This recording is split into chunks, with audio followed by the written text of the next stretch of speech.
As concerns grow over the crisis in the Middle East and the closure of routes from one of the world's most important hubs, Hormuz, the Italian frigate Martinengo is heading towards Cyprus, an island divided with a history as interesting as it is complicated.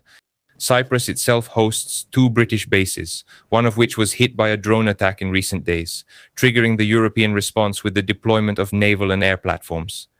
To better understand the situation, today we're talking with Giorgio Livas, an analyst and collaborator with several organizations, including IMES, who is currently in Cyprus. Giorgio, welcome. Good morning, Gianluca. So, I'd like to start by giving an overview of the situation, but first I'd like to ask you what you're doing there in Cyprus right now during these particular hours. I live here for work. I'm on the green military borderline in a country that's more inside the borderline, the buffer zone. Just to be clear, the posts are near the United Nations bases, and just a few hundred meters away I have the Turkish posts. I'm in the so-called Greek Cypriot part. All right, then look. I work in Nicosia, but I actually live in a border area. In fact, it's really the symbol of the border. He could absolutely tell you. But actually, before I get into the topic of the Italian role and the situation itself, I wanted to talk about it with you. Since you're there, I'd ask you to just take a look at the island, or better yet, if you can, give me some context. Why are there two British bases on the island? A historical point of view. In short, that's what I'm asking. Thank you. Well, the historical dynamics of the island are very particular. Obviously, here it was part of the Byzantine Empire after the events of the Crusaders, of the Lusinian Kingdom, then for many centuries the Ottoman Empire, and then it became a British colony. Obviously, the majority of the population spoke Greek, both in language and religion, Greek Orthodox. Basically, after the Greeks, as I said, made a contribution, after the Greek Cypriots enlisted to try to help in the fight against the Axis, they demanded to free themselves from British imperialism, from British colonialism. After 4 years of struggle, it was carried on by Leoka, the Greek Cypriot resistance organization, and also by other parties, but we were not part of this organization. More connected to the working class. They were not able to achieve unification with Greece, which was the goal of the fighters. Also because then the British managed to set the two communities against each other, communities that had in any case lived in peace for centuries. At least this is what has been recorded in historiography, what has been passed down in the historiography that was made to create it. In short, when unification with Greece was not granted, they were allowed to have an independent state with a Greek Cypriot president and a Turkish Cypriot vice president. For those who may be a bit older, you might remember the figure of Makarios, a historical figure who was mentioned many times in Italy as well by l'Unità. I've met several elderly people, even here on the island, Italians who remembered this figure, basically because he had the support of l'Unità, of Progressive Party of Working People, the Cypriot Communist Party, which is still an important force on the island. These bases, however, to get to the point, the bases were, in quotes, a pledge for this independence. According to the Zurich agreements of '59, which did not involve the Greek Cypriots, it was a three-way agreement with a certain American influence between Greece, Turkey, and Great Britain. It's important to emphasize these are not concessions to Great Britain, it's British territory. It's as if it were Manchester, just to be clear. Obviously, there is a dialogue between the Cypriot government and the military bases. However, obviously, the control, management, and operations of the bases are in British hands, with a lot of influence from the United States. Obviously, it's clear. So for this reason, these are the two bases of Agrattiri and Acilia. Just today and also yesterday, there were demonstrations by parties more closely linked to the left, or at least parties that refer to the working class, or by movements protesting against the presence of these bases because it's an important point in their historical consciousness. Many believe that these bases were also the premise for a factor, one of the many factors for the division of the island, which happened more than 14 years later in 74. It's still a very fresh wound, even though new generations experience it differently, of course, but it's still in their historical memory. Even in education, even for the youngest, it's still an important factor. Even though then Chifra is part of the so-called Western system, if we want to use this term, which is sometimes a bit improper. True, yes, among the things, in fact, that you were saying. This issue of territorial sovereignty of a base is very interesting. We also see it in other contexts that have been discussed even recently. However, I wanted to broaden the picture for a moment, because before we started our conversation, you told me privately that there are 7 different armies, 7 different military presences on this small island that many people often look at. Because from the point of view of tensions, for example, you could mention Turkey or Greece, just to name 2, which could come back into the spotlight in the coming years. So why are there 7 different armies? I'm asking why? Because it's a nice crowded condominium. In the sense, let's say, as we said earlier, the British troops, then we have the Greek Cypriot army commanded by a Greek officer. I remind everyone that the Greek Cypriot officers are trained in Greece. They attend the academy in Greece. The training is provided by the Greek state based on the defense agreements made many years ago. But then there are also actual Greek troops from the Greek state, the Eldic, troops that are also conscripted soldiers. Some of these troops are also conscripted soldiers who choose to serve. I remind everyone that Greece is one of the European countries where there is compulsory military service, where soldiers from the Greek army are stationed here on the island.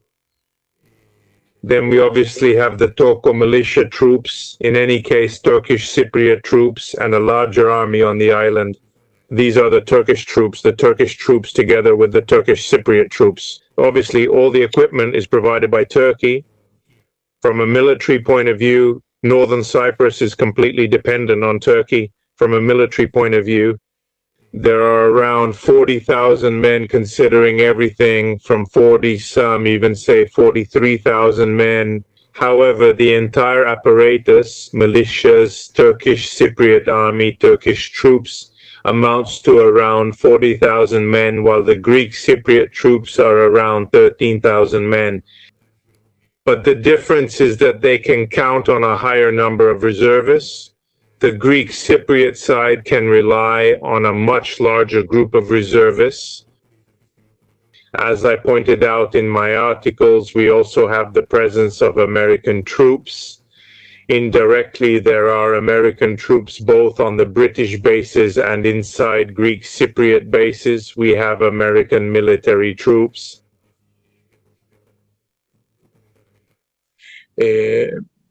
Obviously, over these years, and considering that this wasn't something to be taken for granted, I mean, the invasion of 74 was very,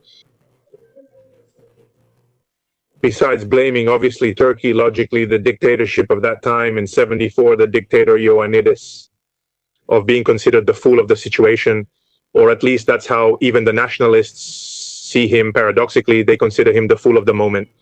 But America is also blamed. At the time, it was Harry Kissinger, Undersecretary Harry Kissinger, who was accused of at least giving Turkey the green light for the land invasion. But we must consider a factor that is perhaps one of the most important in these years, which is a close military collaboration between Greece, Cyprus, and Israel. There have been many trainings, also many joint operations between trainings, equipment provided by Israel, among others. Between Israel and Cyprus, the contacts are very close. It's important to emphasize how Cyprus in these years, for about 15, 20 years, has relied heavily on Israel for its defense policy.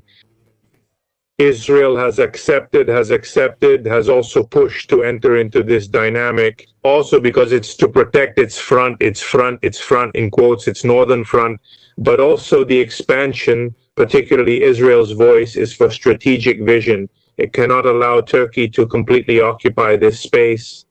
And this applies both to Cyprus and to the Aegean, where tensions are very high. In questo from an anti-Turkish perspective. Yes, yes. I just wanted to give a bit of strategic perspective, which you rightly pointed out. And yes, we also know that Greece relies heavily for its security on the French defense industry, but definitely the Israel side also for reasons of alliance and reciprocity. As for the enemy, in virtual quotation marks, if you will, fortunately still a common one, namely Turkey. It's right for them to form alliances. It's the most logical solution from their point of view. I'm talking. Sorry for the digression. No, actually, France, obviously, if we leave out Greece, France is the most powerful European country, in quotes. Close from a political and defense point of view. In Cyprus, of course, both in Cyprus and in Greece. For example, I had the chance to go to the Peloponnese. I saw French soldiers at the ports in southern Greece.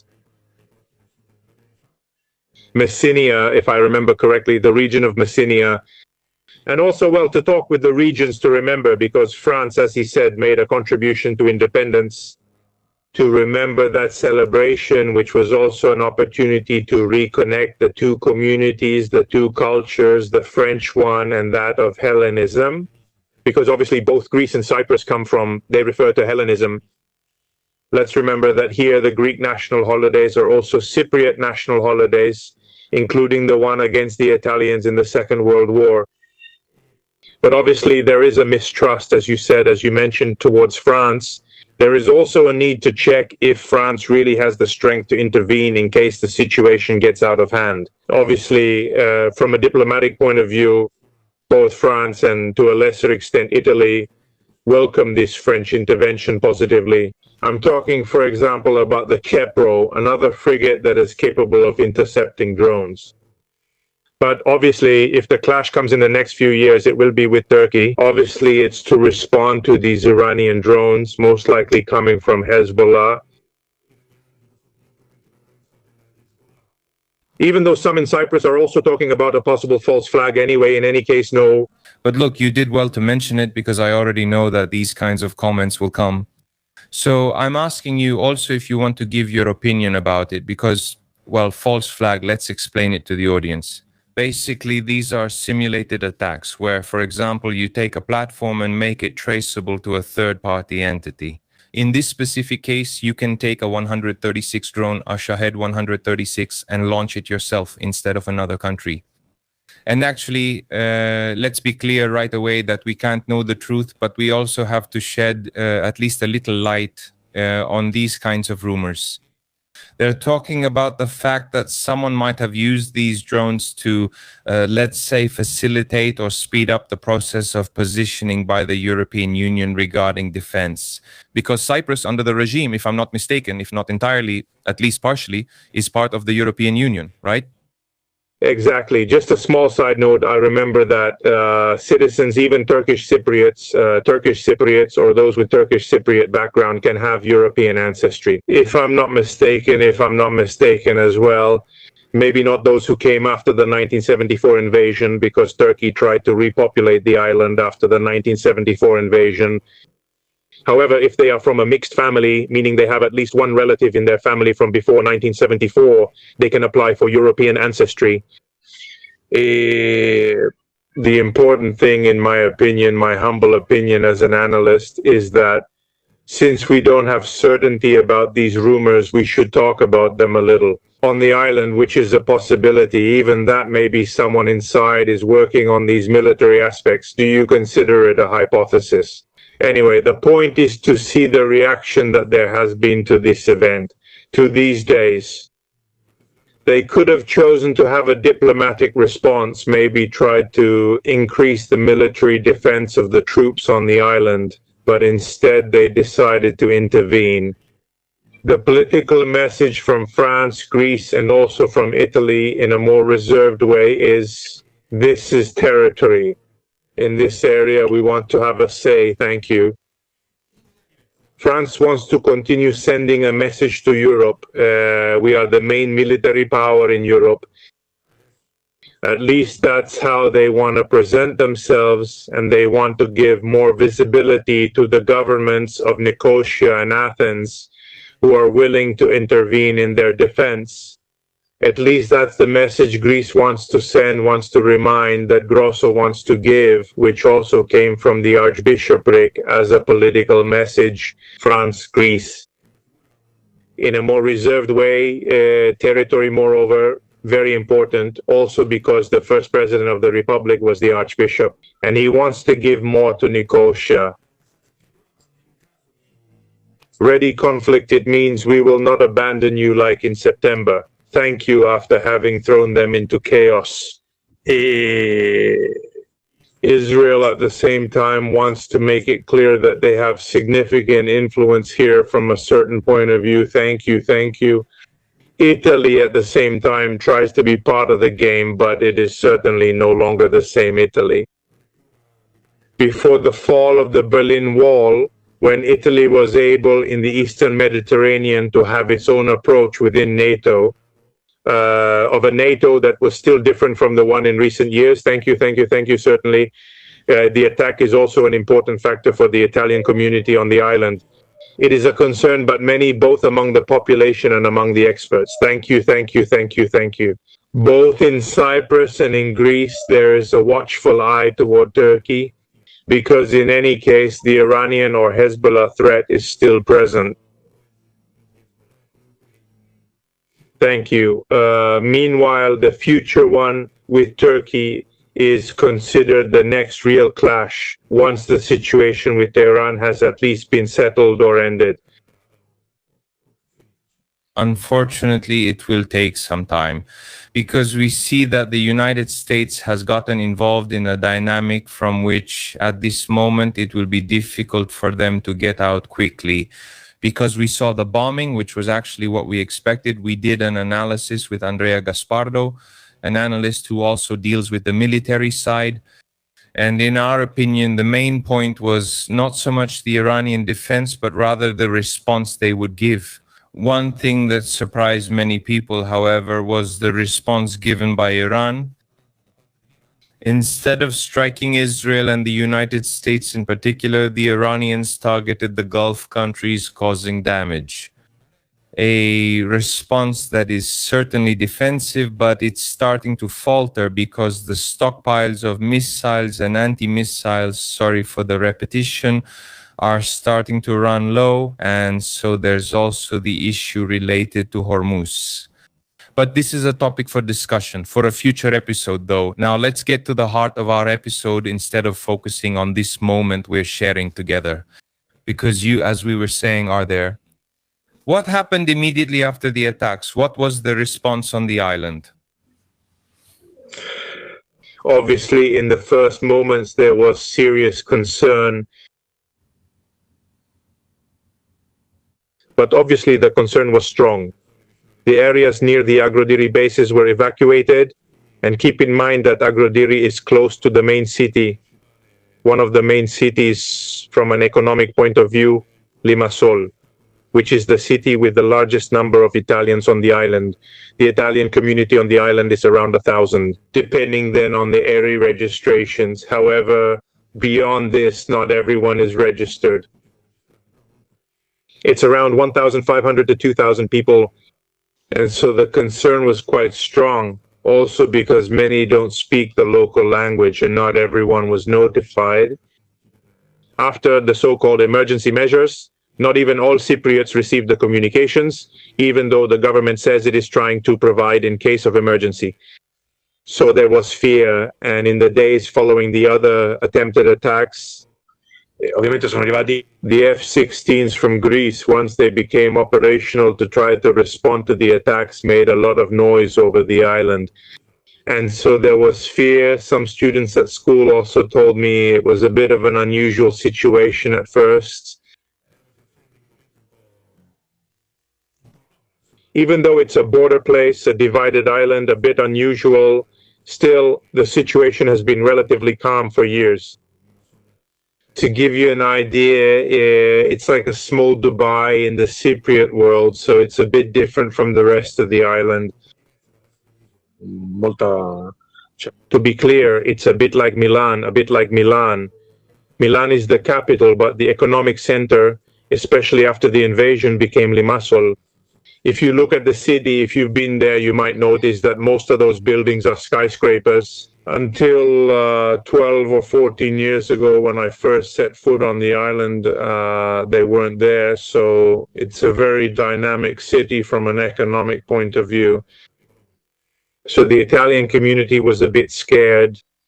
But obviously, then as time went by, some people felt more reassured by all this military intervention, while others maybe felt closer to the Cypriot community on the island. Maybe, in fact, they say they're coming because there's a problem, or anyway, it will be the premise for a future problem. In short, that's also the position, for example, of today's protesters against the British bases. But there's a normalization. People now go to work as usual. There have also been a lot of false reports going around. At the moment, there aren't any, there's concern, but there's no panic. We're not like in the first hours, maybe like in Dubai or Kuwait. I'm saying this also because I know many people have written to me saying they have relatives in Cyprus, and we want to reassure them. Of course, saying that the danger is zero isn't true. It's one of the many places in the region that's subject to these dynamics. But at the moment, there's absolutely no panic. I can guarantee you that. Yes, people who went shopping in case of a prolonged conflict, but that also depends a bit on people's characteristics. Look, I saw a video. I saw a video that was sent to me. Maybe you've seen it because you're in the area. A friend of mine, as well as an analyst, Mauro Indelicato, sent it to me. In it, you see a small truck. I don't know which part of Cyprus, driving around early in the morning with a bed full of potatoes, €5 per kilo. And so there was this hilarity mixed with concern. Honestly, I have to tell you, even here in Italy, right now you're far away, maybe you know about it. But we ourselves have concerns, like the possible increase in the price of gasoline, as we know, but then, of course, all the other necessities as well. People often talk about the price of eggs, making a bit of a joke out of it. But objectively, if there is a domino effect, in the end, what will be affected is the final price of products. Energy is exactly what ends up affecting the final product, including eggs, which are often talked about. The Italian community, since you're there, how is it reacting? And above all, how does it see the Italian response?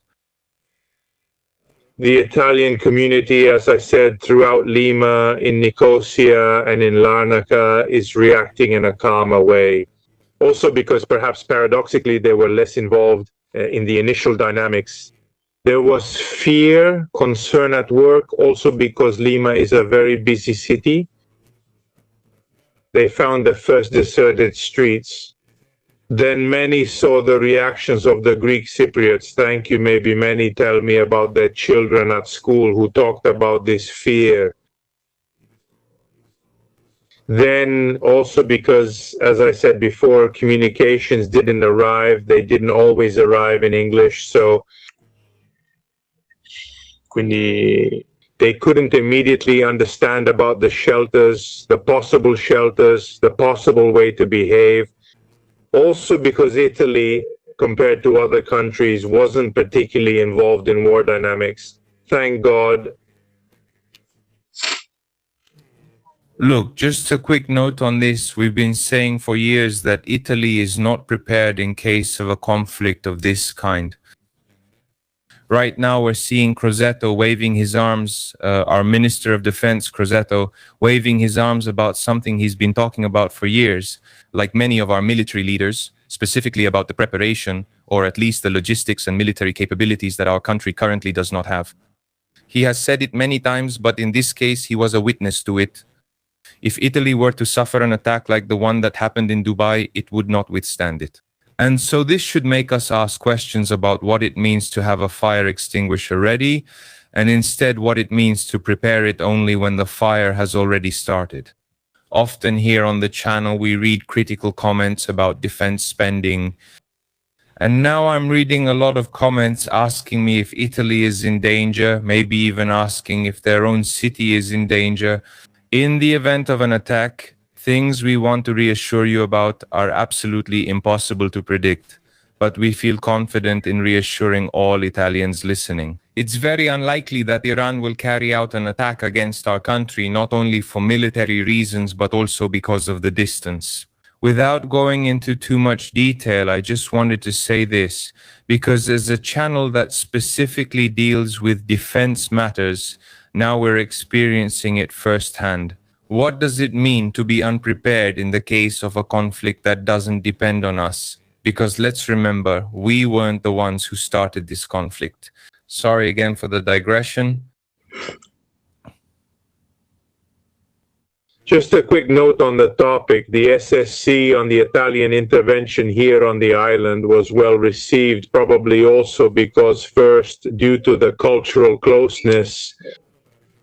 Let's remember that Cipro was also a Venetian colony, and some people still remember the figure of Bragadino. Maybe for those from Venice, he's still present. However, it recognizes that Italy still has both a conflict and formally allies in Libya. And at the same time, many Italian industries have economic interests with Turkey. Greece and Cyprus know this, and that's also why they see themselves more with France rather than among the European countries, apart from Greece, of course, as a country that plays a supporting role. And I remind you that he came last week. Yes, he came last week. The Cypriot president was in Italy to talk about both the energy issue and about Ente Nazionale Idrocarburi. Because let's say that Cyprus, besides having a geopolitical role, also has an economic role. I recall the famous gas fields, without going into details. However, you should never delve into the economic aspect without considering the geopolitical position. I mean, it's not just an important economic factor. In fact, any here has an important, well, it tries to play an important role. But the point is that whoever dominates that game, the energy game, also dominates the maritime game. So Greece and Cyprus are trying to involve Italy on this point, even though they are aware that Italy's relationship with Turkey is ambivalent. But at the same time, they know that the Italians don't really have a policy, let's say, a structure in the country still ready for confrontation, even for a show of strength. Without saying whether it's right or wrong, I don't want to get into that, but it's a factor, and the Greeks know it well, always in this situation. Even if it seems distant from a strategic point of view, it's not secondary. It's the ties with Albania. Albania and Turkey have a relationship, a close relationship. Many times I've seen people be surprised at how Albania has, in quotes, gotten closer to Turkey rather than Italy in past years. But actually, the Greeks know it well. The Greeks know that. And so after the fall of the Berlin Wall, after the dictatorship collapsed, we can call it Stalinist. Albanian. The relations with Albania, obviously Italy has resumed relations with Albania. And the Greeks see this in a way that is also connected to their relationship with Turkey. So the Greeks view this with a certain dialectic. It's important to connect both the Balkan front to understand Cyprus. Besides, of course, the Middle Eastern factor, it also needs to be connected to both the Libyan and Balkan factors. Because Greece and Cyprus are the only countries, the only Balkan country with a maritime vocation. Culturally, they know it even more than Italy. Greece is a country of ship owners, and it's important to understand this if you want to understand the regional dynamics. Well, I thank Giorgio. We will definitely have time to go deeper in the coming days, also with his contribution. If he wishes, he has already been invited to join our future live broadcasts on the topic. Anyway, we know very well that talking about the situation in Cyprus in 30 minutes is difficult, and I can only thank Giorgio again. And to remind you that you can find the link in the first comment to reach and follow his work. Giorgio, thank you. Good work, Gianluca. Thank you. Okay, then I'll stop the recording.